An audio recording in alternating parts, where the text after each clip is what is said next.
Prekariat as an idea has been around for some time.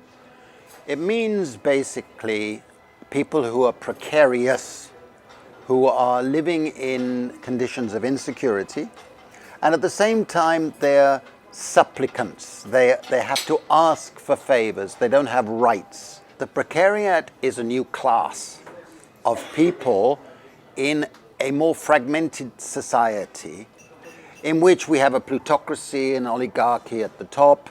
We have a salariat, people who have employment security, pensions and those. That's a minority. And the prekariat underneath, in a sense, has replaced the old proletariat. The old proletariat had stable jobs. They had full-time employment.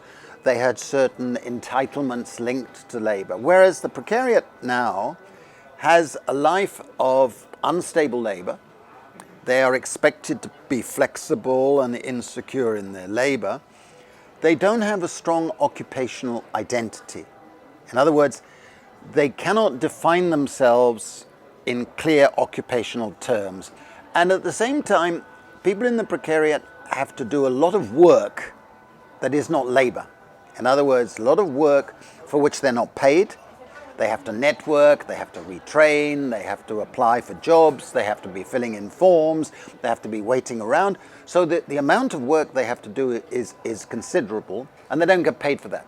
Most people in the prekariat today have a level of education higher than the sort of jobs that they can expect to be doing.